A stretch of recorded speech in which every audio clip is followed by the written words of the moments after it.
में ईवीएम कोई फैक्टर हो सकता है, इससे मैं इनकार नहीं करता, लेकिन मेरे को लगता है कि ईवीएम से नहीं, ज़्यादातर संगठन ना होने की वजह से और आपसी जो तालमेल नहीं था।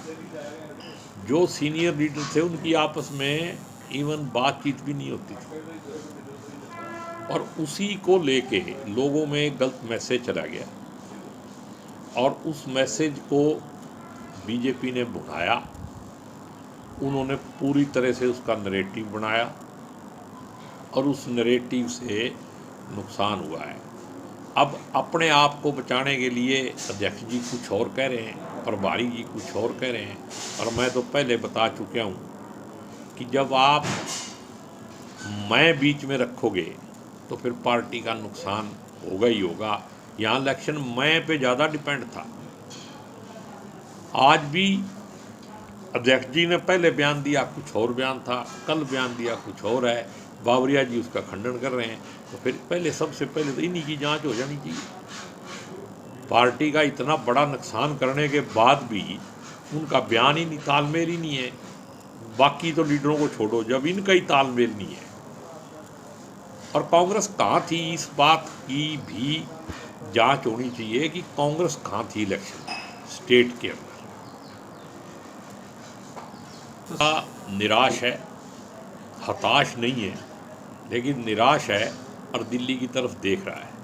भाई कोई अच्छा फैसला हो, पार्टी को नए सिरे से नई लीडरशिप के हिसाब से चलाने की कोशिश करी जाए, तो उसकी उम्मीद कर रहे हैं। और बाकी की बात यह है, भाई पार्लियामेंट चल रही है और बहुत सारे मुद्दे हैं नेशनल लेवल पे, उनमें पार्टी लिप्त है। मेरे को लगता है कि 25 के बाद या नए समझो जनवरी में इसके ऊपर जो है अच्छा फैसला, पॉजिटिव फैसला आने की उम्मीद है। मेरे को पूरी उम्मीद है कि कांग्रेस गिरी है, मरी नहीं है। तो इतना बड़ा देशद्रोह है जो भी रोक रहा है। मैं ये कहता हूँ भी वो पंजाब के जो किसान हैं, क्या वो इस देश के नागरिक हैं कि नहीं? सुप्रीम कोर्ट की बात भी नहीं मान रहे, हाई कोर्ट की बात भी नहीं मान रहे, और खुद कहते हैं कि पैदल आप जा सकते हो। जब वो पैदल जाने लगते हैं फिर उनको पैदल भी नहीं जाने देते। तो ये किसानों के ऊपर एक अत्याचार हो रहा है और देश के अंदर बंटवारा सामाजिक तौर पे भी और दूसरे रीजनलिज्म के। ये नेशनल हाईवे जो है ना, ये हरियाणा की प्रॉपर्टी नहीं है, ये सेंट्रल गवर्नमेंट की प्रॉपर्टी है। और इस तरीके से तो कलह बढ़ेगा। स्टेट वाइज अगर सारे अपने अपने बॉर्डर सील कर लेंगे फिर देश कैसे रहेगा?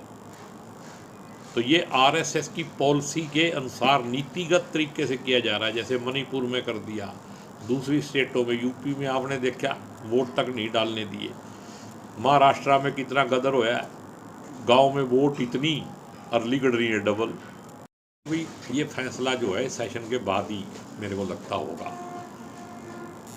और बाकी ये फैक्ट फाइंडिंग कमेटी ये सारा चला ही रहे हैं, भी क्या करेंगे ये।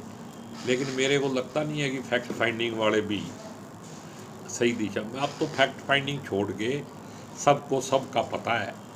किसी को बचाने के लिए फैक्ट फाइंडिंग का सदुपयोग नहीं होना चाहिए, बल्कि आने वाले समय में कांग्रेस को कितना अच्छी तरह से मजबूती से आगे बढ़ाया जा सकता है उस पर ज़्यादा ध्यान दें।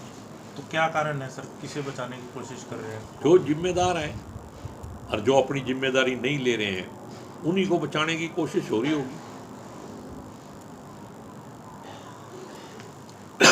तो लगता है सर फिर एक बार मुकाबला कर पाएगी कांग्रेस बीजेपी? कांग्रेस दोबारा से आएगी और बिल्कुल बीजेपी जैसी फासिस्ट जो शक्तियां होती हैं उनकी ज़्यादा लंबी उम्र नहीं होती। ठगी से सत्ता में आ सकते हैं, लोगों का दिल नहीं जीत सकते।